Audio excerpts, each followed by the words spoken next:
Hey there, Drowsy Historian here. Tonight you're not a farmer tending fields, or a craftsman at his bench, but a peasant who has run out of choices. Landless, hungry, and unwanted, you are pushed toward the trade no one envies, standing half naked in a swamp, while black leeches feed on your blood. The physicians call it medicine, you call it survival. Before we sink into that mire, do me one small favour. Let me know where you're listening from and what time it is there. If you'd prefer these stories without ads, you can join the Patreon. It's linked in the description. And if you want the ultimate immersive experience, consider using a pair of wireless earbuds. They're comfortable, discreet, and designed so you can wear them even while sleeping. I've linked my favourite pair plus other sleep tools in the description. Now, lie back, get comfortable. Let's begin. You were not born into fortune, nor even into stability. In your village, land is everything, and land is precisely what you do not have. A man without ground beneath his feet might as well be a bird without wings. Others spend their lives tied to fields passed down through generations, tilling and sowing in back-breaking labour. Yet their toil at least yields food, barter, and the faint illusion of security. You, by contrast, inherit nothing but calloused hands and an empty stomach. When the harvest is good, you are still hungry. When the harvest is bad, you might as well be invisible. You are not a craftsman with a trade, nor a merchant with wares, nor even a servant fortunate enough to be bound to a household. You are simply one more mouth, and in the world you inhabit, mouths without coin are a nuisance. It is a strange thing to be alive in medieval Europe.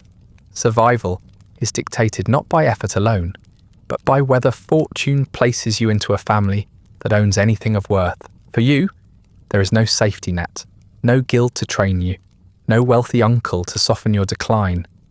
Your father may have hoped to leave you something, but debts ate it first, or disease cut him down before he could secure your future.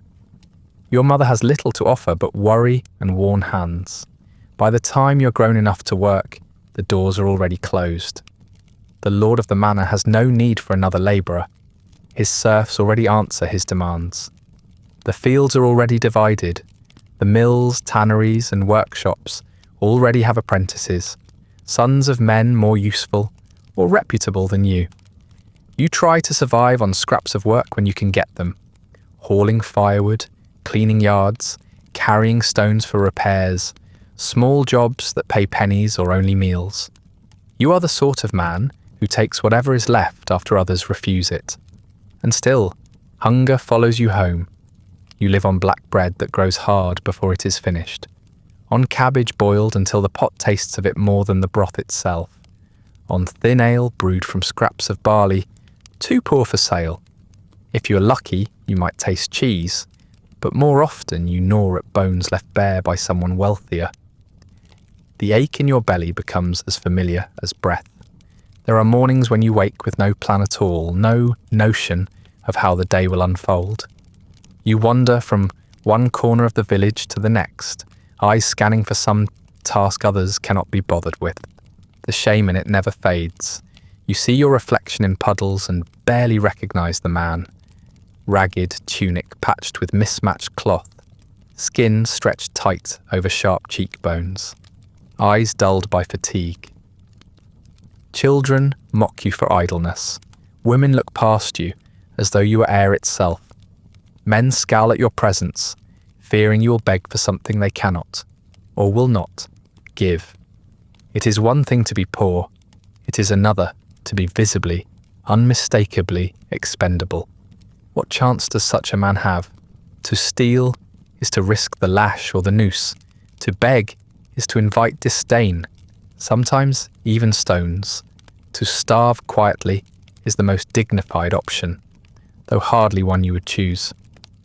You cannot claim that your fate is worse than others, but it is bad enough that you feel yourself crumbling from the inside out.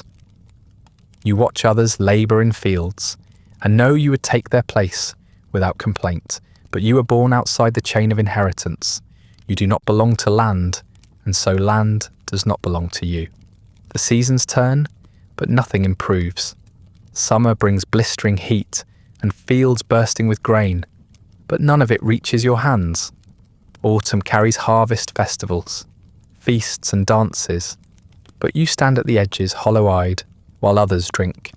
Winter is cruelest, work dries up, cold presses into your bones, and meals become so thin that the hunger gnaws you awake at night. By spring, you crawl back into life, only to begin again. Each cycle of the year strips more from you, leaving you weaker, thinner, and more desperate. It is not that you lack strength. On the contrary, your muscles ache from long days of thankless labour. What you lack is place. Without trade or skill, without land or inheritance, you become something else entirely. Disposable. A body in need of food. A pair of hands that can be used and discarded. And medieval society has uses for such bodies. Uses that others avoid, that others find beneath their dignity. The world is thick with tasks that must be done, but that no one truly wants. You are the sort of man who is forced to take them. You hear whispers of such work from time to time. Collecting dung for the tanner, scraping refuse from the streets, cleaning latrines too foul for even the lowest servant. All of it miserable, all of it degrading, but all of it at least keeps you breathing. You try your hand at some of these tasks, but they are few, and competition for them is as fierce as for any decent trade. Too many poor souls, too few disgusting jobs to go around. You drift back to hunger again and again. By now your body shows what your life has been. You carry the scars of small infections that never healed clean, the cough of too many nights sleeping in damp corners, the bent spine of a man accustomed to lifting burdens, meant for two. Your skin is pale from lack of nourishment, your eyes ringed with shadow, yet still you walk, because walking is the only option left. And as you wander, others see you for what you are, someone who might be convinced to do anything, if only it comes with coin. That is how the whisper reaches you. Perhaps it is a fellow vagrant, perhaps a villager too proud to dirty his own hands, perhaps even an apprentice sent to recruit the desperate. The words are simple, delivered with the kind of casualness that conceals cruelty. There is work, they say. It is not pleasant, but it pays. The job requires no skill, no tools, only your body and a willingness to endure. You listen, because you have no choice. What else would you do? Starve? The details are scarce, but the outline is clear enough. You will catch leeches. These slippery little worms are prized by physicians who believe draining blood draws sickness out of the body. The healers cannot obtain enough of them on their own, and so men like you, men with no land, no skill, and no prospects, become the gatherers. You will stand in swamps where others will not tread. You will endure what others will not suffer, and you will carry wooden buckets filled with your own torment into town to be sold for medicine. When you first hear it, you laugh without humour. It sounds less like work and more like a punishment. Who in their right mind would step willingly into a marsh and allow creatures to bleed them dry? Who would trade their strength for pennies, their blood for bread? But hunger silences pride. The emptiness in your stomach is louder than disgust, more persuasive than dignity. You do not imagine this path will bring comfort or respect, but at least it promises survival. Miserable as it is work. When you finally agree to see what this labour involves, you are led away from the village and into the lowlands. The path dips steadily downward, fields giving way to thickets of willow and alder, and before long the air itself seems heavier, damp with the weight of standing water. The man who shows you the place does not linger. He gestures with his chin, mutters something about bringing back buckets filled, and leaves you standing before your new workplace. It is a swamp. The water stretches in shallow pools, broken by islands of mud and reeds that clutch at the sky. Dragonflies flit across the surface in erratic dances, while gnats cloud in shimmering veils that part only when a breeze stirs. The smell greets you before the sight does fully, a thick, fetid stench of rot, damp soil and decay. It is a smell that clings to the throat, making you swallow hard against the taste of it. Metallic and sour all at once. You hear the place as much as you see it. The buzzing of insects forms a ceaseless drone, rising and falling in pitch as clouds of them move. Frogs croak somewhere in the distance, their voices heavy and guttural, while unseen birds shriek overhead. Yet beneath those sounds is a silence of sorts, a stillness in the water itself that feels unnatural. The surface is too calm, a mirror broken only by the faintest ripple of movement just beneath. You know instinctively that this calm is deceptive. Something lives in that still water, waiting. It is explained to you briefly how this labour works. Leeches do not come to baited traps, nor can they be fished with line or net. They require living flesh, warmth, blood. And so your own body becomes the tool, the lure, and the price all at once. The only way to gather them is to wade into the swamp. Skin exposed, and let them attach. They will find you quickly enough, latching on in numbers, growing swollen on what little strength you still possess. Once they are engorged, you peel them off and drop them into buckets, simple in theory, miserable in practice. You look down at yourself and understand immediately what must be done. The rags you wear are patched too many times already, but cloth is a barrier, and the creatures you seek are not interested in wool. So you untie your belt and begin to strip. First your tunic, bunched high and knotted out of the way, then the rough trousers that leave your legs pale and bare to the air. Your arms too must be offered. Sleeves roll to the shoulder until there is nothing left between your skin and the murk. The act feels humiliating, as though you are undressing, not for work but for some punishment. The reeds sway as though they too are watching. The air against your exposed flesh is clammy and cold, carrying with it the sharp tang of stagnant water. Flies seem to notice your bareness at once, landing on your shoulders, your neck, the tender backs of your knees. You slap them away, but they return instantly, eager for salt and sweat. Already, before you even step into the marsh, you feel like prey. The earth beneath your feet is soft, sinking slightly when you shift your weight. Your toes curl instinctively, trying to find purchase, though there is none. The swamp gives as though it intends to swallow you whole. You hesitate at the edge, staring into the water. It is not clear, but dark, thick with silt stirred by unseen currents.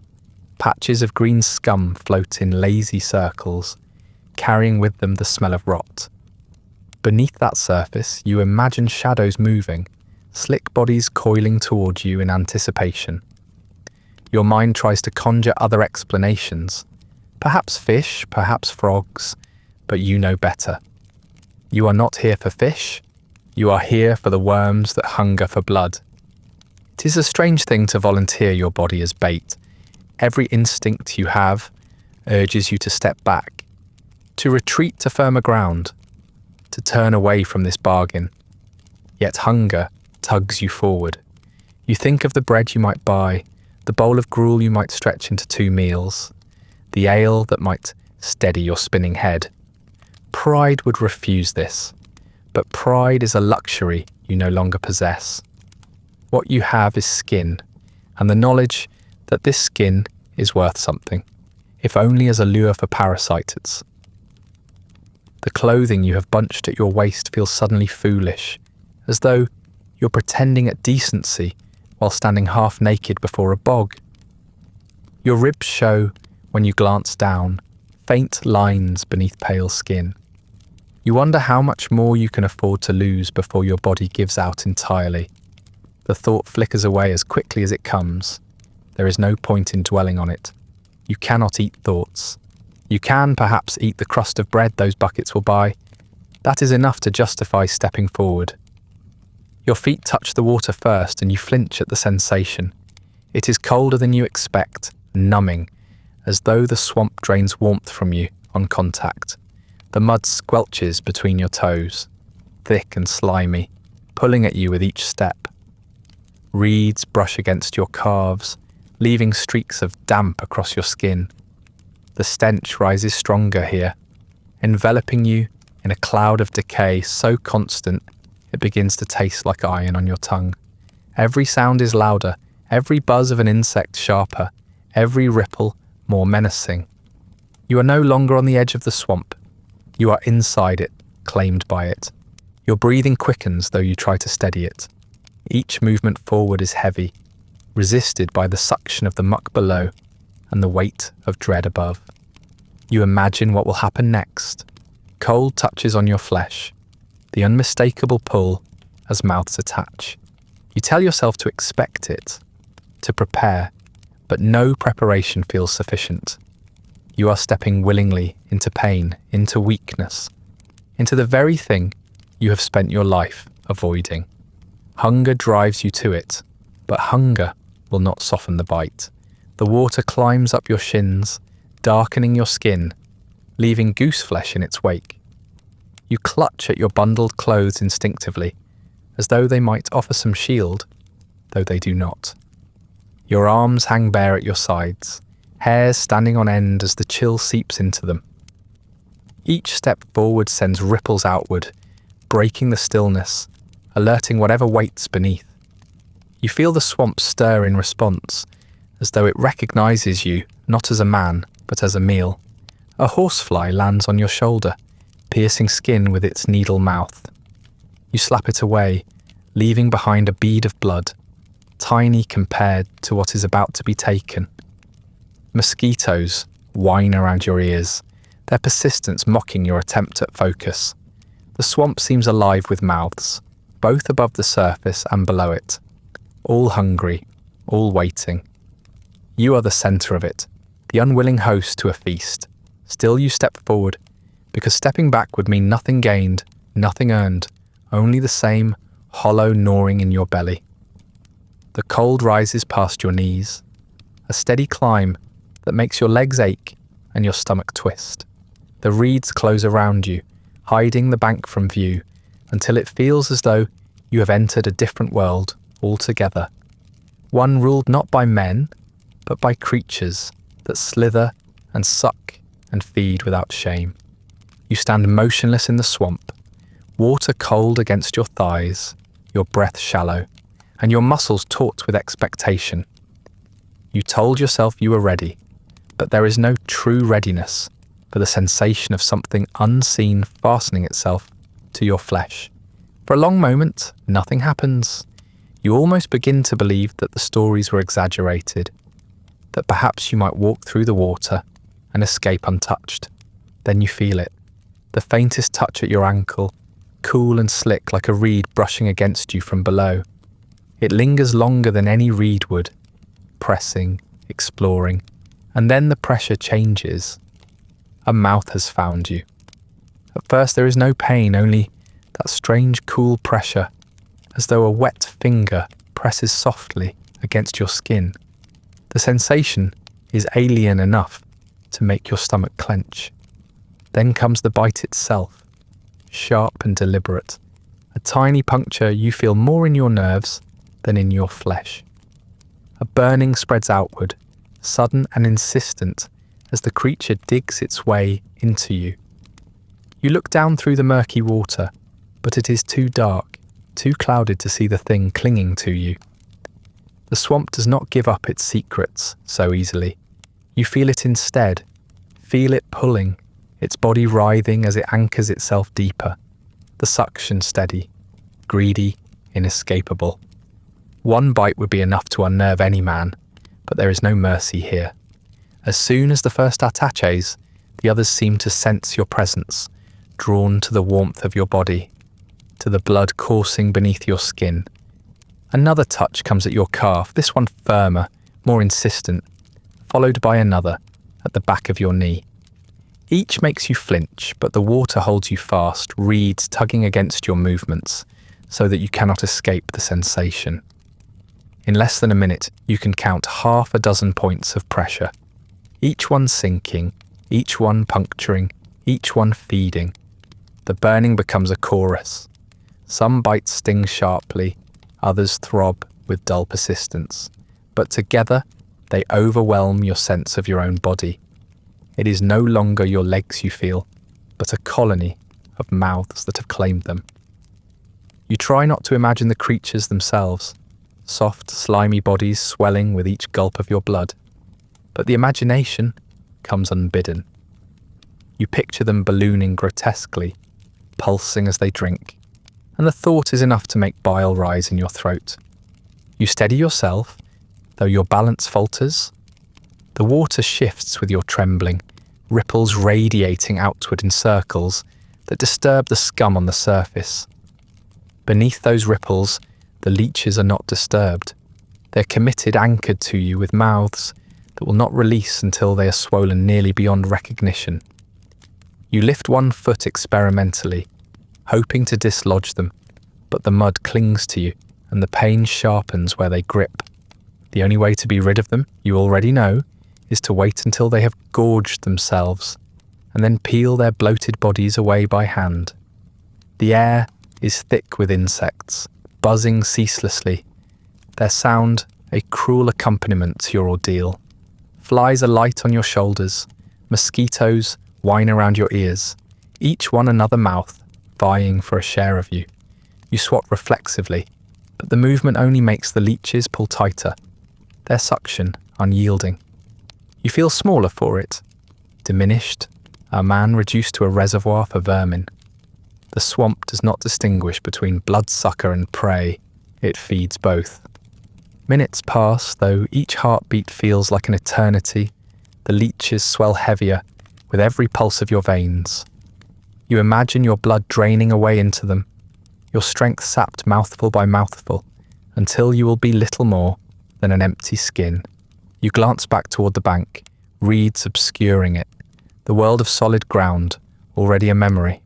All that exists is the water, the stench, the mouths clinging tighter with every breath you take. Your legs begin to ache, not only from standing in the cold, but from the strange weight accumulating upon them. The creatures are small still, but they feel larger than they are, each one dragging against your flesh, stretching your skin in ways it was not meant to stretch. The blood trickles from their punctures, a warm counterpoint to the chill water, and you feel it sliding down in thin lines.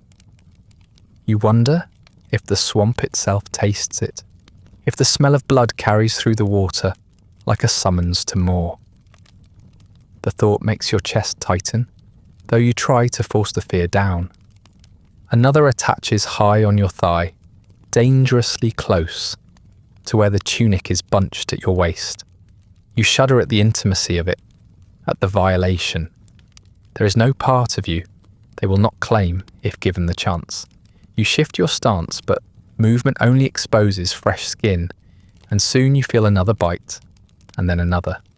They multiply faster than you can track, until the entire lower half of your body feels alive with their grip. The swamp has become an extension of your own flesh, and you can no longer tell where you end and they begin. The pain is not constant, but comes in waves, a rhythm that matches the creature's feeding. A sharp bite, then a slow burn, then a strange numbness as their saliva dulls the wound. Some say the leech's bite can make you feel little at all, but for you, it is the opposite. Every point of contact is magnified, a map of agony traced across your skin. You clench your fists, nails digging into your palms, but the gesture does nothing to distract you from what is happening below. You think briefly of those who will buy these creatures, the physicians who claim them as tools of healing. Do they imagine the process by which they are gathered? Do they care that a man must stand here, bleeding in a swamp, just to bring them their remedies? Likely not. To them, the leeches are clean instruments, useful, profitable. To you, they are torment, parasites that turn your body into their pantry. The irony bites as sharply as the mouths themselves. Time becomes strange in the swamp. Seconds drag as though they were hours, while minutes vanish into the haze of pain and dread. You cannot count how many leeches have found you now. You only know that each step feels heavier, that your body sags under the strain of both the water and the living weight attached to you. Your legs are striped with pain, slick with slime, ringed with swollen welts where new bites have taken hold. The dizziness begins earlier than you expect. It is not yet the profound weakness of blood loss, but the beginning tremor of it, the sense that something essential is leaving you and not returning. You shift your weight, trying to steady yourself, but the swamp offers no support. Mud sucks at your feet, water drags at your limbs, and the creatures pull downward, as if conspiring to topple you. You grit your teeth and force yourself upright, though your spine feels like a rod ready to snap. At last, you try to look down through the murk, forcing your eyes to pierce the gloom. You catch glimpses only, a pale blur of your legs, shapes wriggling black against them, the faint swelling bulges that mark where your blood now pools inside alien bodies. The sight turns your stomach, and you look away quickly, but the image burns into your mind. You do not need to see it to know what is happening. Every nerve in your body testifies to it. The first bite was shocking, the second and third were sickening, but it is the accumulation that breaks you, the sheer number of mouths clinging at once, each one a drain, each one a wound. You feel as though you're being unstitched from the inside out, pulled apart thread by thread. The weight of the creatures clinging to you becomes unbearable, your legs trembling as they swell fat with your blood. You know you cannot stand here much longer. Part of the work is enduring their bite, but the other part is gathering them, and that requires leaving the water. Slowly, with each step dragging through mud that wants to hold you, you push your way back toward the bank. Reeds slap against your thighs, and the water sloshes noisily around you, as if announcing your retreat. By the time your feet find firmer earth, you're gasping from the effort, the bite marks burning hot, and your body unsteady with weakness. On the bank, 2 rough wooden buckets wait. They are nothing special. Staves bound with iron hoops, old and scarred, the kind every poor household owns. They are half filled already with swamp water scooped earlier, meant to keep the creatures alive until you can drag them to market. Their rims are darkened from years of use, their handles splintered and rough. They look ordinary, but today they are your larder, your purse, your miserable crop baskets. The sight of them makes your stomach turn, because you know what you must do next. You crouch clumsily, almost toppling from dizziness, and reach for the first bloated leech clinging to your shin. It wriggles at your touch, its body slick and muscular, and you pinch it between your fingers, tugging until it tears free. The sting it leaves behind is sharp, a burning reminder of the hole it has chewed into you. You drop the creature into the waiting bucket, where it splashes into the shallow water and instantly coils upward, pressing its swollen body against the wood. The surface ripples from its movement, a faint shiver that spreads across the bucket. You cannot bring yourself to look too closely. One by one you peel them off. Some are so bloated they release easily, sluggish and heavy, their bellies bulging with your blood. Others cling stubbornly, forcing you to tear them away, leaving the wounds bleeding freely down your legs. Each time, your fingers are coated in slime, and each time, you have to resist the urge to fling the creature as far as you can, but you cannot waste them. Each leech is coin, however small, and you cannot afford to let any slip back into the swamp. The bucket fills quickly. The leeches writhe and twist around one another, their bodies slapping wetly against the wooden sides. The sound unsettles you more than the sight. It is constant, restless, a knocking and rustling that makes the bucket seem alive. When you lean close, you smell not only swamp water, but the metallic tang of your own blood seeping from their swollen forms. The realization makes your stomach lurch, but you steady yourself and continue because this is all the work you have. Another step and you reach higher, peeling one from the back of your thigh. The bite is fresh, still burning, and the removal leaves you hissing in pain. The leech wriggles violently in your grip, its body thick and strong, but you slam it down into the second bucket and slam the lid across. It does not silence the sound. The creatures beat themselves against the wood, desperate to escape, their movements making the water slosh faintly with every twitch. The bucket quivers against the ground, as if it too were breathing.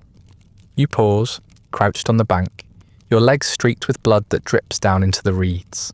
Your hands shake as you wipe them against your tunic, but the slime clings, sticky and sour, refusing to be rid of.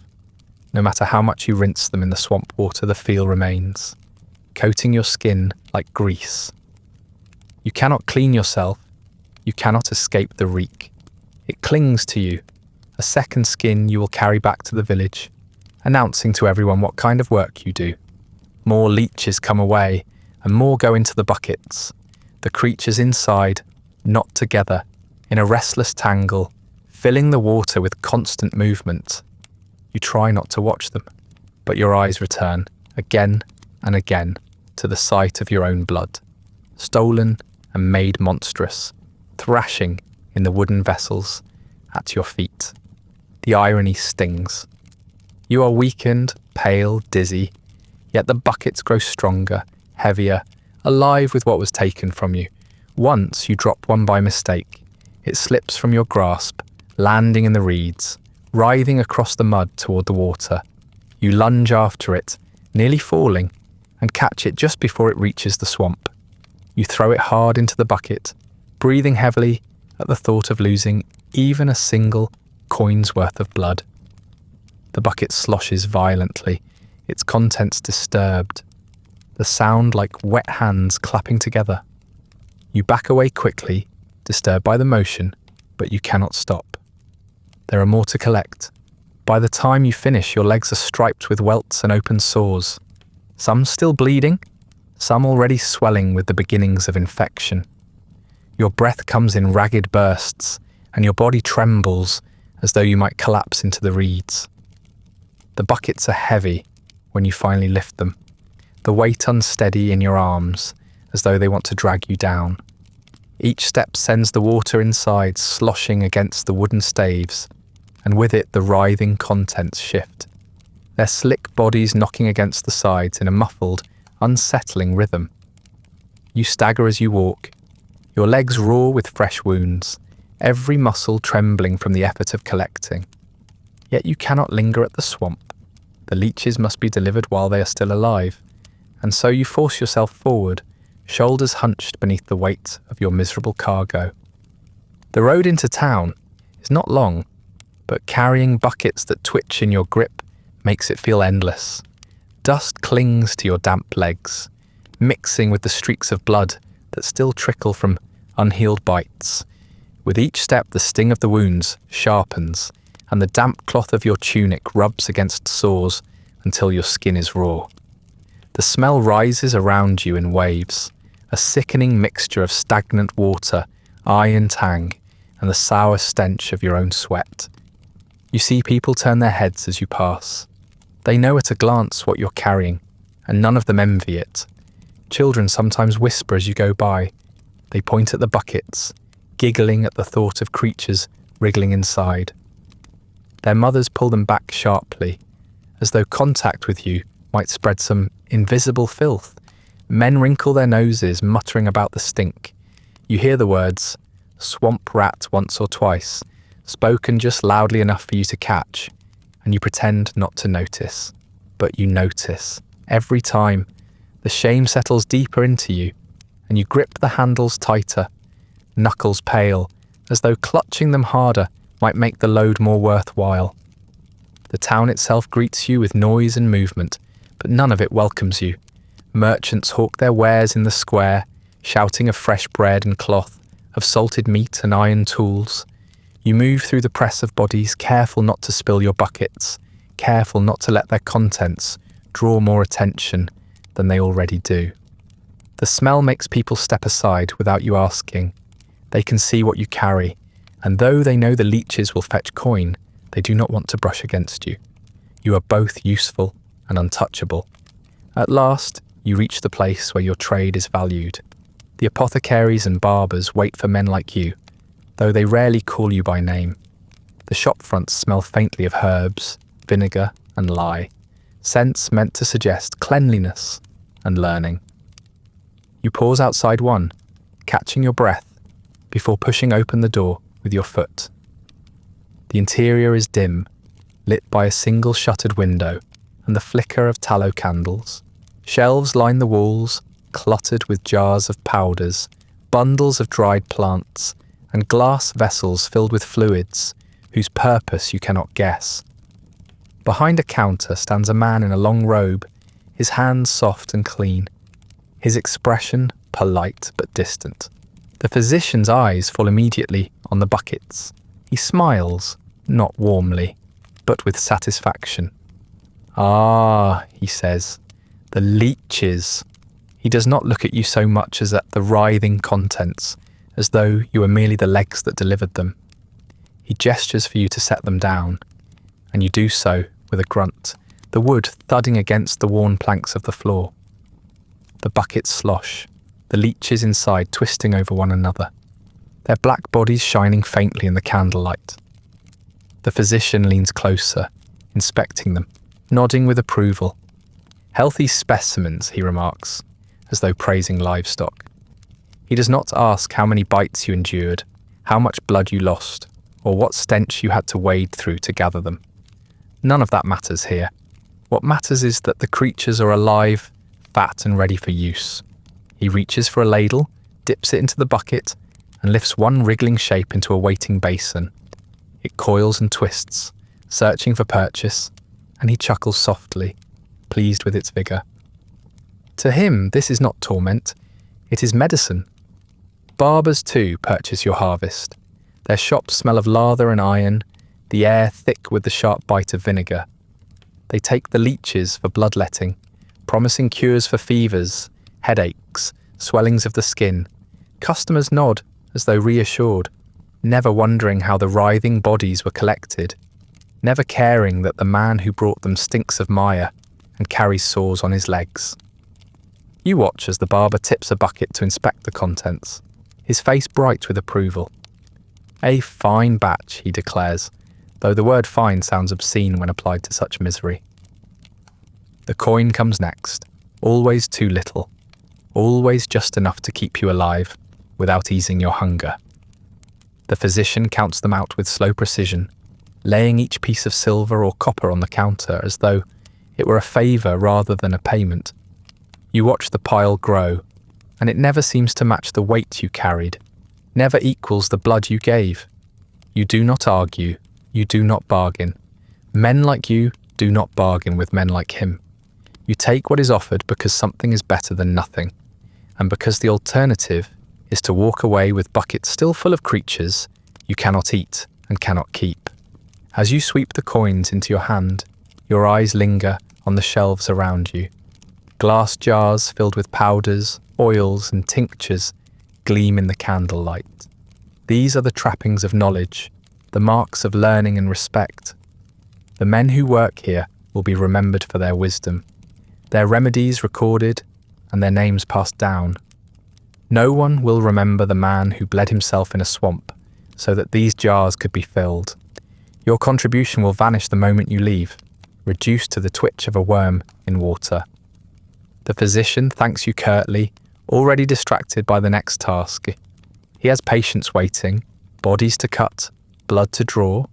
You lift the empty buckets, the wood now light in your hands, though the ache in your arms remains. The coins jingle in your pouch, a sound that should bring comfort, but instead feels hollow. They will not buy much, a crust of bread, perhaps a heel of cheese, maybe enough ale to dull the taste of swamp in your mouth. You will eat, but you will not be full. You will sleep, but you will not rest. Tomorrow, or the next day, you will be back in the mire again. Time does not dull the swamp. Days pass, weeks blur, and still it greets you with the same stink, the same heaviness in the air, the same weight of misery. You return again and again, buckets in hand, because the physicians will not stop asking for more, and your stomach will not stop gnawing at itself. With each trip, you hope for something to change, that perhaps the labour will grow easier, or your skin will grow numb, but nothing softens. The swamp does not forgive, it simply waits, alive with the same chorus of torment that has welcomed you since the first time you stepped into it. It is not only the leeches that feed on you here.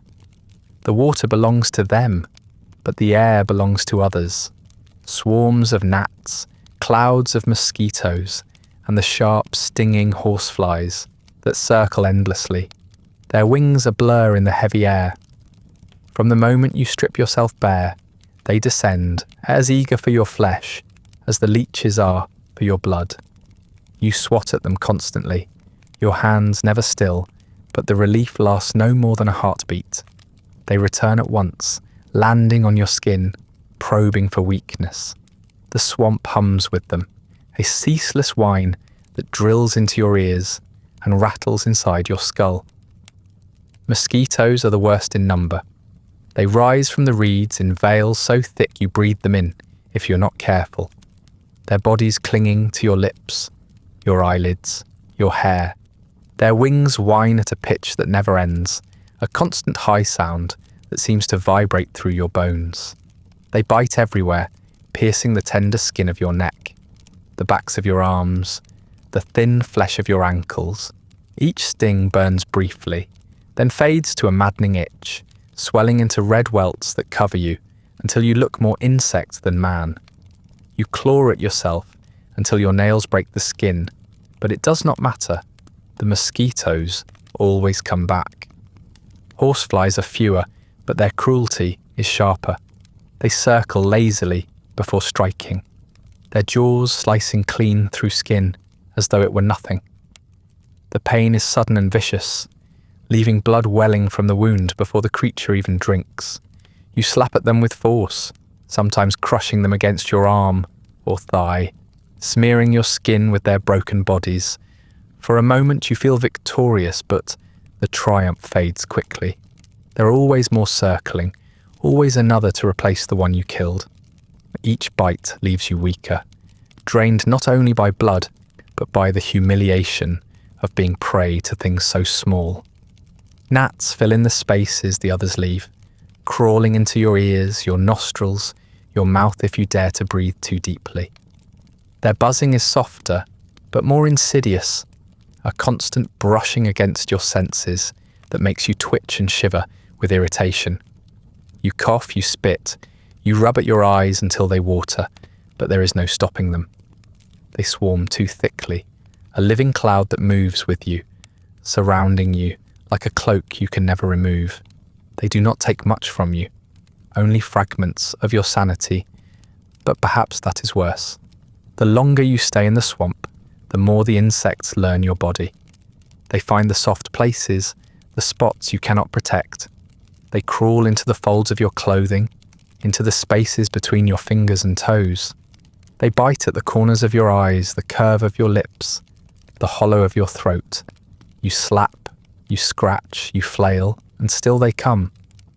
At times you wonder if the buzzing is not outside but inside you, a vibration in your skull that will never stop. Even at night, when you lie on your mat and try to sleep, the sound follows, a phantom whine that will not let you rest.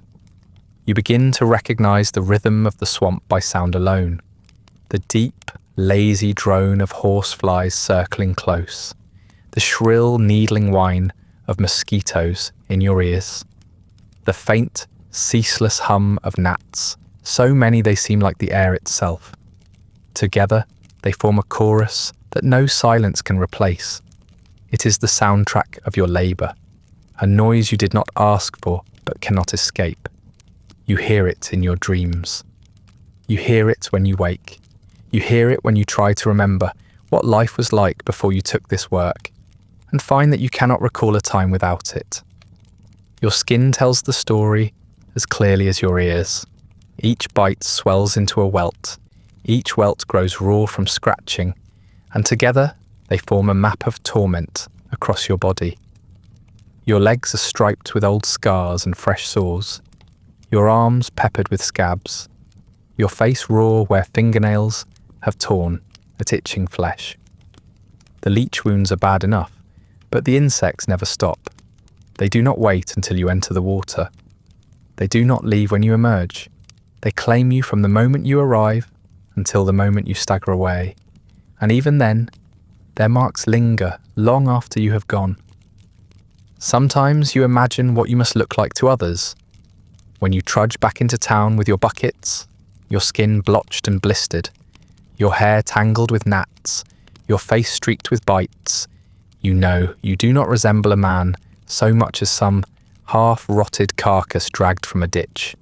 People wrinkle their noses, not only at the smell of the swamp, but at the sight of you, raw and swollen, covered in marks that speak of filth and decay. They do not need to ask what you have been doing. The insects announce it before you say a word. You scratch without thinking now, your fingers always moving across your skin, picking at scabs, reopening wounds. The itch is constant, a second heartbeat pulsing beneath your flesh. Even when your hands are busy with buckets, even when you try to sleep, even when you speak, you find yourself scratching. It is no longer a choice but a compulsion, a reflex carved into you by endless bites. The insects have trained you as thoroughly as any master trains a dog. There are days when the insects are so thick that you can hardly see the water through them. Clouds rise from the reeds as you move, swirling around you until the air itself seems alive. You walk into it with your skin already braced for pain, your mind already surrendering to the inevitability of it. There is no victory here, no defense. There is only endurance, hour after hour, until you stagger back to the buckets, bleeding and blistered. Your body a banquet that never ends. You tell yourself that one day you will grow used to it, that your skin will toughen, that your nerves will numb, that the sound will fade into background noise. But it never does. The swamp teaches you the futility of hope. The buzzing is always there, loud as a shout, soft as a whisper, sharp as a needle, dull as a hum. It is a constant presence, more reliable than the sun, more inevitable than the rain. It is your companion now, and it will never leave you. One day after hours of collecting, dozens of bites leave you dizzy, pale and hollow. The insects are bad enough, but they only mark your skin. The leeches take something far deeper. You feel them draining you with every pulse of your heart, each one swelling heavier at your expense. The cold of the swamp seeps into your bones, while the warmth of your body seeps out into theirs. A trade you never agreed to, but cannot stop. By the time you begin peeling them free and tossing them into the buckets, you are already unsteady, already swaying like a drunkard. Your legs no longer feel like they belong to you. They are heavy, each step weighted not only by the suction of mud, but by the unnatural burden clinging to your flesh. The leeches stretch your skin until it burns, their bodies dragging against you as they grow. When you try to move, they resist and you're forced to stagger with them until you can pry them loose. Every time you tear one away, you feel the sting of a wound that does not stop bleeding. Thin trickles run down your calves and thighs, mingling with swamp water until you cannot tell which is dirt and which is your own lifeblood. At first, the sensation is sharp. Bites that throb and sting, each one distinct. But as the hours pass, the sensations blur. You no longer feel each bite clearly, only the cumulative weakness that spreads through your body. It is not one mouth that undoes you, but dozens working in concert, a slow draining that leaves you lightheaded, your thoughts hazy. The world sways with your movements, reeds bending oddly in your vision, the horizon shifting as though the swamp itself tilts beneath you. Your breathing grows shallow. Each inhalation seems too small, as if your chest cannot expand enough to draw in the air you need. You pant without realizing it, your ribs heaving against the damp fabric clinging to your torso. The buzzing of the insects grows louder in your ears, so constant and shrill that you begin to mistake it for the sound of blood rushing through your head. Perhaps it is both. The two blend together until you cannot separate them. a steady drone that reminds you, relentlessly, that you are a vessel being emptied. The buckets at your side grow heavier with each addition, yet you grow lighter. It is a cruel balance, as though your strength transfers directly into them. Each writhing body inside is a piece of you carried away, each twitch a reminder that you are less than you were when you stepped into the water. You lift one bucket briefly to adjust it, and the effort makes your vision blur, black spots swimming at the edges of your sight. You set it down quickly, swaying, gripping a reed for support as your knees threaten to give out. The swamp itself conspires against you. Mud clings to your feet, sucking at your heels until you must wrench them free with a sharp pull. The water drags against your thighs, each step resisted, as though the mire wishes to claim you fully. The leeches take your blood, the insects take your skin, and the swamp takes your strength. You are not a man here, but a resource to be consumed, a body picked apart by creatures too small to notice your suffering. You wonder dimly how much blood a man can lose before he simply falls where he stands. You do not know the answer, and no one in your place could ever measure it, but you feel yourself drifting closer to it with each outing. Your limbs are clumsy now, sluggish when you command them. When you bend to peel another leech away, you nearly topple forward into the water, catching yourself at the last moment with a hand on the reeds. Your heart thuds violently in your chest, too fast, too loud, as though it is working harder to push what little blood remains through your veins. The dizziness grows worse when you straighten. The horizon shimmers, the swamp spinning around you.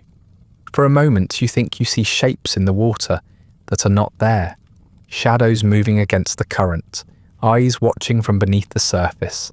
You blink and they vanish, leaving only ripples and reeds. You tell yourself it is only exhaustion, only hunger, only the toll of too many bites. But the thought lingers that the swamp itself is alive, that it watches and waits for you to collapse so it can claim you whole. Your hands shake as you work. The leeches are harder to grasp now, your fingers slippery with slime and sweat. Sometimes you miss entirely, fumbling as one slips from your grasp and plops back into the water, vanishing in a swirl of mud. You curse weakly, but even your anger lacks force. Your voice is hoarse, your throat dry, your strength too thin to waste on rage. You bend again, grab another, toss it into the bucket, and repeat. The movements feel endless, mechanical, as though you're no longer a man but a puppet performing the same miserable task until the strings finally snap. By the time the buckets are nearly full, you are hollow. Your lips are pale, your hands tremble, and your legs throb with dozens of punctures that will not close. The blood continues to seep, small rivers running down to your ankles, diluted by swamp water but still distinct. The sight of it unnerves you. You feel as though you are unravelling, thread by thread, until soon there will be nothing left. The leeches are not content with a portion of you. They want everything. You force yourself to move toward the bank, dragging the buckets behind you. The handles bite into your palms, the wood slick with damp and slime, but you hold on tight. Each step forward is an act of will. Your body screaming at you to stop, to collapse, to surrender. The mud resists you, sucking at your feet, pulling you down, as though determined to keep you in the water forever. You lurch forward anyway, staggering, nearly falling with every other step. The reeds whip against your skin, scratching welts atop the bites, already covering you. The air feels heavier as you near the edge, the buzzing of insects louder than ever. You cannot tell if they are truly swarming thicker around your head, or if your mind is too dazed to separate them from the roar in your skull.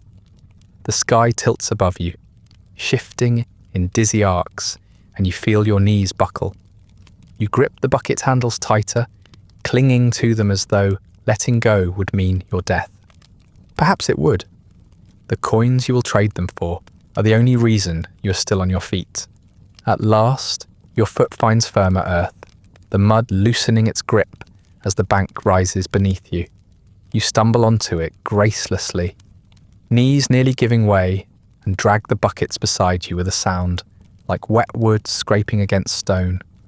The reeds part reluctantly, the swamp still tugging at your ankles, but you press on until the water is behind you. You collapse onto the bank, panting, your chest heaving as though you have run a great distance rather than taken only a few steps. The buckets stand beside you, restless, alive with their writhing cargo. You grip their handles again, forcing yourself upright.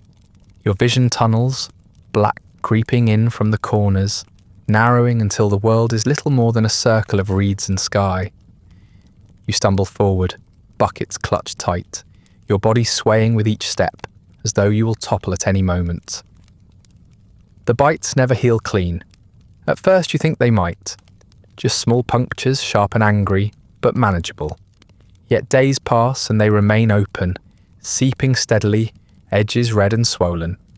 Your legs are a patchwork of wounds that never close, each one raw as if the creatures are still clinging to you, even when you're back on dry land. The skin puffs and hardens around the punctures, streaked with lines of pink that deepen into angry red. Soon the sores weep with yellow pus, a foul mixture that crusts against your skin, staining your ragged clothing and sticking to the rough fabric like glue. You wipe at it, but the relief never lasts, and the smell is worse afterward, sweet and rotting, as though your flesh itself has begun to decay. You scratch without thinking, your nails tearing at the scabs that try to form. The itch is unbearable, worse than any mosquito bite, a deep crawling beneath the skin, as though something still wriggles inside. You dig at it until blood rises hot and metallic against your fingers, only to feel the sting worsen after. Your nails are filthy, caked with mud from the swamp, and every time you claw at the sores, you press more filth into them. You know you're making it worse, but the itching is stronger than your will. The cycle repeats until your legs are a lattice of fresh wounds, layered over old ones, oozing and stinking, a permanent record of your labour. The swelling spreads. What began as small raised lumps around each bite grows into throbbing knots, hard and tender beneath the surface. Your calves puff up until they feel stretched and hot, your knees stiffening until each step sends pain jolting upward. You prod at them sometimes, morbidly curious, and feel the heat radiating outward as if fire burns just beneath the skin. The slightest brush of cloth or reed sets them ablaze with pain. Walking becomes a slow, halting affair, every stride a reminder that your body is rotting around you. At night, the pain does not lessen. You lie awake, your legs throbbing in time with your heartbeat, sheets of damp straw sticking to the sores where they seep.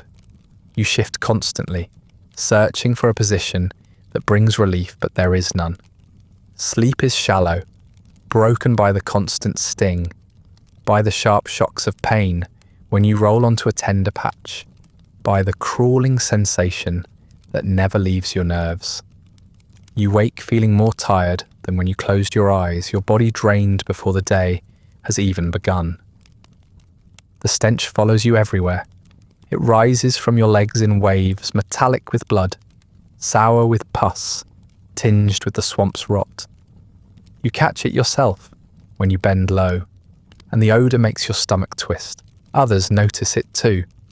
When you pass through the village, people turn their heads, wrinkling their noses, muttering as you walk by. Children laugh or gag dramatically, mocking you in cruel play. You want to snap at them, to defend yourself, but you're too weary, too aware that they're only saying what their parents already whisper. You are a man who carries filth on his body, a man who stinks of rot. Some days the wounds grow hot and angry, the pus thickening into clumps that harden against your skin. When you try to scrape it away, blood gushes fresh beneath, and the cycle begins again. The flies notice. They cluster around your legs whenever you pause, drawn to the open sores, their bodies settling in black constellations that writhe and buzz. You slap at them weakly, but there are always more, and sometimes you swear you feel them burrowing, feeding directly from your wounds. The thought makes you shiver, though the shiver quickly becomes a fevered tremor you cannot control. The fever arrives gradually, slipping into your body as quietly as a thief. At first, it is only a warmth that lingers after work. An excuse you tell yourself is the sun. But the warmth does not fade when the sun sets. It grows until your skin burns to the touch, your breath grows shallow, and sweat soaks your tunic even as chills race through your bones. Your thoughts become sluggish, words slipping away when you try to form them. Your tongue thick in your mouth. You wander the village streets with buckets in hand, barely hearing the calls of others, your head ringing with heat and pain. Sometimes you catch sight of yourself in a still pool of water and you barely recognize the reflection. Your face is sallow, the skin stretched tight over bones that jut like knives. Your eyes sunken, rimmed with shadow. You look as though you have aged decades in weeks, hollowed out by wounds that never close. The sores on your legs glisten in the dim light, angry red with streaks of green and yellow, as though the swamp itself has taken root inside you. You're not only carrying leeches now, you are carrying sickness, and it clings to you just as firmly. You wonder whether the physicians who buy your buckets of writhing creatures ever consider the state of the men who collect them. They speak of healing, of balancing humours, of restoring health through the application of these worms. But your own body is evidence of the lie. No leech can cure what the leech has caused. No remedy they prescribe will close the holes that cover you. They pay for your harvest and never ask whether you are whole enough to return again tomorrow. So long as the buckets arrive, your condition is irrelevant. The pain grows worse with each outing. The moment you step into the swamp, the water stings against your raw flesh, seeping into every open sore like vinegar on a wound. You grit your teeth and push forward, because hunger demands it, but each step is fire. The leeches attach themselves eagerly, finding fresh punctures between the old ones, drinking freely from a body that is already too weak. You curse under your breath, not at them, but at yourself, for returning when every part of you screamed to stay away. By nightfall, you burn with fever. You lie on your mat, soaked in sweat, trembling as though the air itself were made of ice, your body alternating between heat and chill without reason. Every joint aches, every breath rasps, every muscle feels pulled apart. The sores ooze against the straw, sticking to it until you wake in the dark and tear yourself free, howling softly as new blood seeps from old wounds. You shake, you mutter, you pray weakly to any saint who might listen, but none answer. And yet dawn comes, as it always does. You open your eyes heavy and red, your skin burning, your body hollow, and still the swamp calls. Not with voice, but with necessity. The physicians will want their buckets. The barbers will ask for their stock. Your stomach will demand its crust of bread. No fever can excuse you. No pain can release you. No weakness will spare you. You rise slowly, each movement a battle against your aching body, and gather your buckets once more. In town, people wrinkle their noses. It is not subtle. They do not bother to conceal their disgust, because men like you are not granted the courtesy of politeness. The moment you shuffle down the street, the smell announces you. Swamp water clings to your skin, pus seeps from your sores, and the stench rises around you in a cloud that even the sharp bite of wood smoke cannot mask.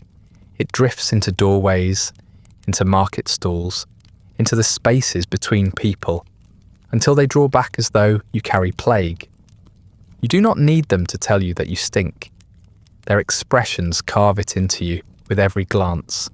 Children are crueler than their elders, because cruelty costs them nothing.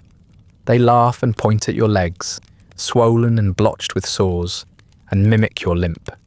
Sometimes They dance in circles, pretending to stagger like you, holding their noses with exaggerated gestures. Their parents rarely correct them. More often, they give them a shove toward home, muttering about bad influences and filth, as though the sight of you alone might rot their children's morals. You are a warning in the flesh, a living example of what happens to men who have no land, no trade, no pride left. Barber surgeons and physicians will still take your buckets, but even they curl their lips once you've gone. You see the way they wipe the counters after you set the wood down, as though your touch alone stains the shop. They smile when the leeches arrive, coins changing hands with a nod. But once the business is done, they wave you toward the door, eager to clear the air of your presence. Their respect begins and ends with the creatures you carry. You, the vessel that bled to fill the buckets, are no more esteemed than the muck stuck to your heels. Neighbours who once tolerated you now avoid your path. They cross to the other side of the lane when they see you coming, whispering under their breath. Some mutter prayers, tracing the sign of the cross, as if your sores and fevered sweat mark you as cursed. Others spit into the dust, a small ritual of contempt, the sound loud enough that you cannot mistake the intent. A few brave souls say it aloud. Leech man, swamp feeder, walking rot. The words cling harder than mud. You do not answer them. Words will not alter the truth that clings to your skin like a second hide. The shame seeps into you as deeply as the fever. You begin to walk differently in town, shoulders hunched, eyes low, hoping that if you do not look at them, they will not look at you. It never works. A man who stinks cannot be invisible. The trail of odour follows you, and so does the limp, the sores, the hollowed face. Even if you wrapped yourself in clean cloth, even if you washed in the river until your skin turned raw, they would still know you. You carry the swamp with you in every step, and they smell it before you speak. Food sellers hesitate before taking your coins, holding them at the very tips of their fingers as though the metal itself might be infected. They drop your bread onto the counter instead of placing it in your hands. Alewives serve you last, mugs pushed down the table with a grimace, froth spilling away in the dust. You learn quickly to eat alone, to drink quickly, and leave before the looks drive you out. Even among the desperate, you are set apart. Beggars wrinkle their noses when you sit beside them. The sick shake their heads, preferring to be pitied alone rather than in your company. The ridicule becomes predictable. Men in better clothes smirk when you pass. Women gather their skirts, not only out of modesty, but as though fearing the touch of your hem. Drunks shout after you at night, mocking the way you limp or the way you scratch at your sores until they bleed. Sometimes stones follow the shouts, sharp enough to leave welts on your back. You rarely see who throws them. You do not need to. The point is not who, but what. You are fair game, and everyone knows it. The irony bites as deep as the creatures in the swamp. These same townsfolk who mock you will visit the barbers and physicians gladly, lying down for bloodletting, begging for relief from fevers and headaches. They will hold out their arms for the very same leeches you bled to collect. They will pay for the cure, trusting in the wisdom of men who never once waded into the mire. And never will it cross their minds that the man who staggered through their streets, stinking and shamed, was the one who made their treatment possible. They despise you, but they depend on you. Their health is drawn from your wounds, though they will never admit it. At times you wonder if the shame is worse than the blood loss. Hunger can be dulled with crusts of bread, fever endured until it passes or kills, but the looks do not fade. They carve you down day by day, hollowing out whatever pride you might once have clung to. You stop speaking to people unless you must. You stop lingering in the square. You stop trying to meet anyone's eye. It is easier to let yourself shrink into the background, to let them believe you less than a man, than to fight against their certainty. Even at night, When you lie awake with your legs throbbing and your head feverish, the shame gnaws at you as sharply as hunger. You hear the voices in your memory, the laughter of children, the mutters of neighbours, the mocking tones of drunks. You feel their stares even in the dark, as if the whole town watches and sneers. You scratch at your sores in the quiet, the sound of your nails tearing flesh, drowned only by your own shallow breath. You are alone, and yet never free of their gaze. You begin to believe them. When they call you rot, you smell the truth of it rising from your skin. When they call you swamp rat, you picture your hunched body, your raw legs, your trembling hands, and you see that they are not wrong. The swamp has made you what you are, and the town has finished the work. You are not a man with a trade. You are not even a labourer. You are a body that bleeds so that others may pretend to heal, and a stench that reminds everyone of what they do not want to be. There is no escaping the reputation. It clings more stubbornly than pus or slime, more permanent than any scar. You carry it wherever you go, as visible as the sores striping your legs, as loud as the limp in your step. You can no more wash it away than you can wash away the swamp itself. You are useful enough to tolerate and despised enough to mock, locked into a place lower than beggars, lower than thieves, lower even than the worms you collect. Time drags on. Years of this grind leave you thin, weak, and breathless. The body that once carried buckets and waded through mud with some strength has withered under the constant drain. You are not old, not by the measure of years, but you feel older than men twice your age. Your shoulders sag as though pulled down by invisible weights. Your chest heaves after even the smallest exertion, and your legs never truly recover from the damage. The wounds multiply with each trip, and none of them heal. They stack atop one another, a history written in scar and pus, until your calves and thighs are so mottled that you no longer remember what clean flesh felt like. Hunger never leaves you, though you eat whenever you can. The work does not allow for plenty. The coins that change hands after each delivery are too few, and they vanish quickly into bread, thin ale, or scraps of meat gone grey at the edges. Even on days when you manage to eat your fill, the feeling lasts no longer than an hour. Your body burns through what little you give it, starved from within, bleeding out what it needs into creatures that will never thank you. The physicians and barbers praise the leeches for their vigour, but they do not see the man hollowed so they may thrive. Breath becomes your enemy. At first it was only the swamp that made you pant, the exertion of wading and peeling, of lifting buckets heavy with sloshing contents. But in time, even the walk into town is enough to set you gasping, your chest rattling like a bellows with holes. You pause on the road more often now, leaning on a fence post or crouching in the dust, your head bowed until the dizziness passes. Children laugh at the sight, calling you drunk, but you know it is not drink that makes you stagger. It is emptiness, the body straining to carry itself when there is nothing left to carry. The infections never leave you. What was once an inconvenience has become your permanent companion. Fever strikes more often now, arriving without warning, leaving you soaked in sweat no matter the season. Your legs swell grotesquely, your joints stiffen, and your sores ooze with foul colours that mark you as unclean. Flies gather even when you are far from the swamp, drawn by the stink that clings to your body.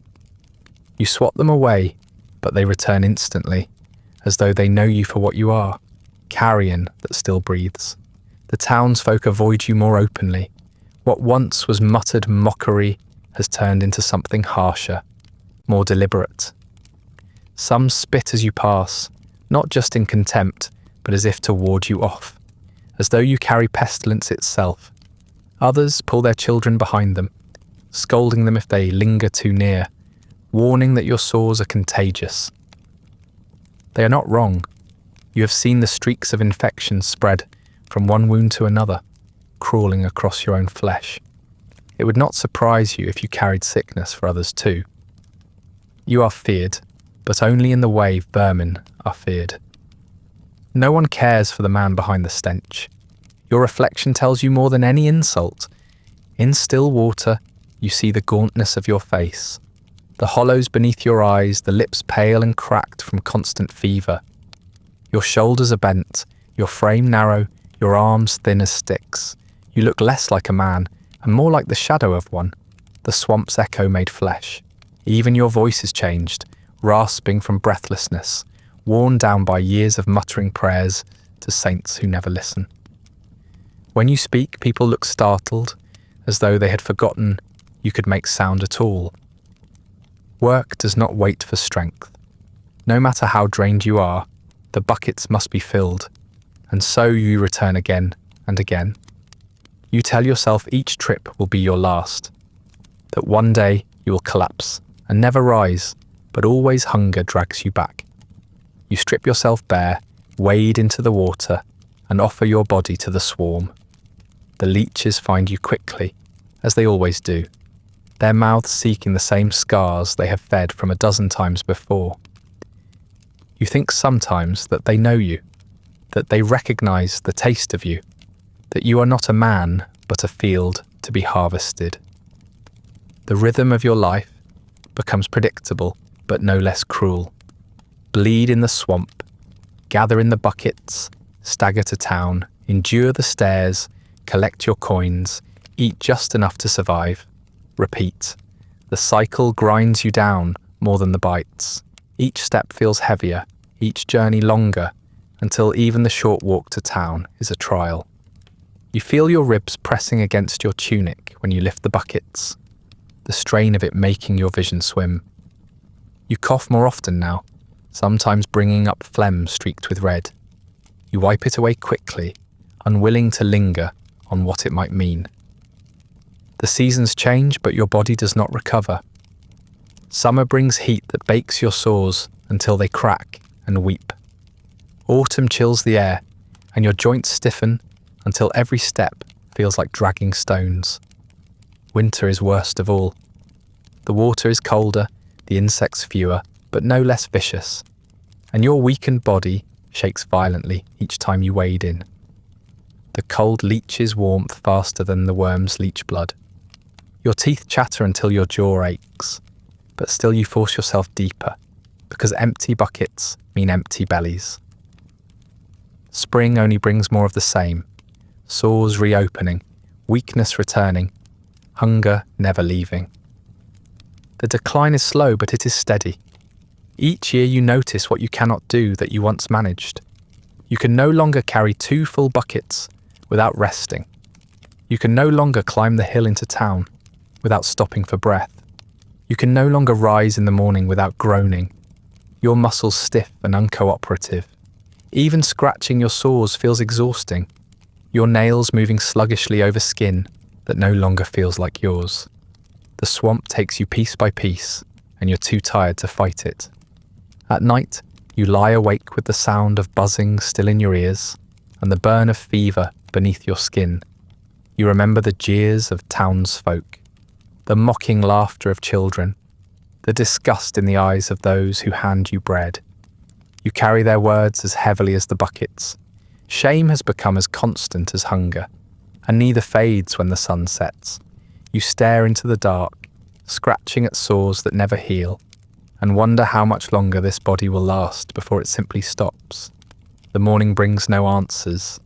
Each day feels heavier than the one before, as though the very act of rising is punishment. Your hands tremble when you try to lift the buckets. Your legs wobble beneath your weight before you even set foot in the swamp. You cough until your ribs ache, spit streaking the ground red and bitter. You want to stay down, to surrender to the mat of straw, to let your body finally rest. But the gnawing in your belly refuses. Hunger is a master stronger than sickness, and it drives you on when nothing else can. Fever and exhaustion blur your steps as you wade in one last time. The swamp is no different than before. Reeds swaying in the wind, insects whining in the air, water slick with scum and rot. But to your eyes it looks strange, as though the world itself has begun to shimmer. The fever burns behind your eyes, bending the reeds into crooked shapes and tilting the horizon. Each step feels uncertain, your legs trembling beneath you, your body unable to decide whether to move forward or crumple where it stands. Yet forward you go, because forward is all you have ever had. The water greets you with the same chill that has numbed your flesh 100 times before, but today the cold feels deeper, sliding instantly into your bones, rattling your teeth until your jaw aches. You do not gasp this time. There is no strength left for that. Instead, you shuffle forward slowly, the water climbing your thighs, mud clutching at your heels with every step. The swamp seems hungrier than usual, as though it has sensed the weakness in you, as though it knows this will be your final offering. The leeches do not hesitate.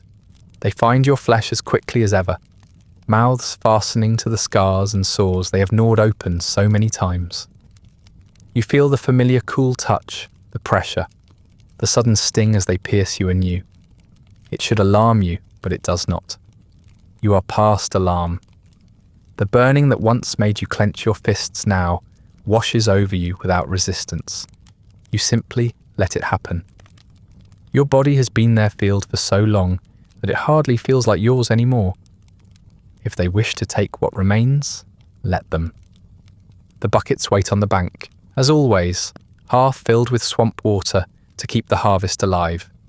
You know you should be thinking of them, of how many you must fill, of the coins they will bring.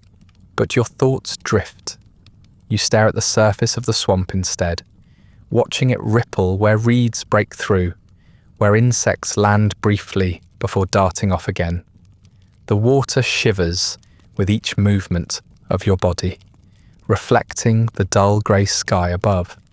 For a moment you imagine you are dissolving into it, that the lines between your flesh and the mire have blurred. Perhaps they always were. Your chest aches, each breath comes ragged, shallow, your ribs straining against lungs that will not fill properly. You cough, and the sound is weak, muffled by the damp air. Flecks of red rise in your spit, streaking your lips with the taste of iron. You wipe it away without thinking, your hand trembling, then lower it back into the water, where more leeches wait to attach. It feels like surrender, and perhaps it is. The buzzing of insects drones louder, though you cannot tell if they have thickened in the air or if your fever has sharpened their whine.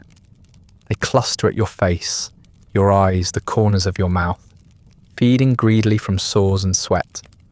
You swat feebly, but the movement is too slow, your arm too heavy. The horseflies bite freely, leaving trails of fresh blood that mingle with the swamp water. You no longer care. What is one more mouth when dozens already feed? Your vision flickers, the world dimming at the edges. The reeds seem to sway too fast, as though the swamp itself leans closer to watch. You stagger, your knee buckling as the mud shifts beneath you, and for a moment you nearly fall. You catch yourself on a reed, clinging to it though it bends uselessly under your weight. The effort leaves you panting, your breath a wheeze that whistles through cracked lips. You know, distantly, that you cannot last much longer. Your blood is nearly gone, your body nearly hollow. The swamp has won. Still you try to work. Your hand reaches down, fumbling for a leech swollen against your thigh. Your fingers slip on its slimy body, shaking as you tug it free. You lift it toward the bank, toward the waiting buckets, but your grip falters and it splashes back into the water. You watch the ripples spread, and the futility of it strikes you with more force than the loss of blood. You cannot even complete the task that has consumed your life. Even here, at the end, you are failing. Your legs grow weaker with each step. The leeches pull at you, their bodies swelling heavier, dragging your flesh downward. The water tugs at your knees, the mud grips your ankles. The fever clouds your mind. The swamp feels endless, and you're so small within it. Your arms tremble when you lift them. Your shoulders sag. and your head hangs low, as though the weight of your body is finally too much to carry. The pain dulls, replaced by something worse, emptiness. You no longer feel the sting of bites, only the hollow ache of a body drained. It spreads through you like frost, numbing your limbs, slowing your thoughts. Even the buzzing of insects begins to fade, distant now, as though they have flown away. Perhaps they have, or perhaps you can no longer hear them. You sway where you stand, your body swaddled in silence, broken only by the faint slosh of water and the thud of your heart, slow, heavy, fading. You try to turn toward the bank, to see the buckets one last time, to remind yourself that this had purpose, that your suffering meant something. But the bank is a blur, reeds and earth merging into one shapeless smear. You blink, but the smear does not sharpen. Your eyes will not focus. You wonder if you're already gone, if your body's still upright only because the swamp is holding it. Your knees give way first. They buckle with a final tremor, and you sink, the mud rushing up to meet you. The water surges against your chest, reeds bending around your body as you collapse forward. The buckets tilt on the bank, the water inside sloshing, the leeches thrashing at the sudden disturbance. You reach for them weakly, but your hand falls short, splashing into the mud with a dull smack. The effort leaves you too drained to try again. The swamp closes over you, cold and heavy. Your chest heaves one last time, then another, and then even breathing feels impossible. The reeds sway above you, their green stalks blurring into the grey sky. The world tilts, then stills. The buckets spill on their sides, their contents slopping into the reeds, black shapes writhing across the mud as they seek new hosts. Some slide back into the water, others squirm toward your motionless body. Physicians are remembered in books and portraits as men of science. Their names are recorded in ink, etched into parchment, spoken aloud in the halls of learning. They are painted with quills in their hands, jars of herbs on the table beside them, surgical tools laid neatly in rows. Their robes are clean, their gazes stern, their reputations secure. They are remembered for saving lives, for balancing humours, for prescribing remedies that promised hope. The portraits do not show the leeches thrashing in buckets, nor the sores on the legs of the men who gathered them. History does not dwell on that part. The people who once recoiled from you in the street do not think of you after you fall. They remember only that physicians treated their headaches, their fevers, their swellings. They tell stories of remedies that worked or cures they hoped for, never once imagining that their relief was drawn from the misery of men like you. The stench you carried fades quickly from their memory. The laughter of children, the curled lips of merchants, the disdain of neighbours. All of it vanishes the moment you stop appearing in the square. You are replaced easily. Another desperate soul will take your place at the swamp's edge, and the cycle will continue without pause. The physicians keep their jars filled, their shelves stocked, their reputations intact. They explain with confidence how bloodletting restores balance, how leeches draw out corruption, how their methods are both ancient and wise. Their words carry weight, their voices are trusted. When their names are written down, no one questions them. The world does not ask who bled to fill the buckets. The world does not care that you staggered half-conscious through reeds, that you stripped yourself bare to serve as bait, that your blood was drained until fever hollowed you out. To history, the leeches came from nowhere, summoned by knowledge alone. Your body is left in the mud, claimed by the swamp. The reeds whisper in the wind, insects hum above you, and the mire absorbs what you have left to give. There is no burial, no marker, no prayer spoken for your soul. The swamp is your grave, the mud your shroud, the insects your mourners. Time will close over you as if you had never existed. The buckets spill, their contents slithering away, and with them goes the only record of your labour. You are not remembered as a worker, not even as a man. You vanish into the same silence that has consumed countless others. And that brings us to the end of tonight's story, where survival meant offering your body to a swamp until nothing was left, your name dissolved into mud. Feel free to like, subscribe, or leave a comment with another forgotten corner of history you'd like explored next. If you'd like early access to more of these quiet descents into forgotten history, ad-free audio of the episodes, or just want to support the show, there's a link to the Patreon in the description. If you're listening on a podcast app, a rating or review helps more people find their way to these stories. And special thanks to the supporters who make this show possible, including our chroniclers, Andrew S. and Rich Davis. Sleep well.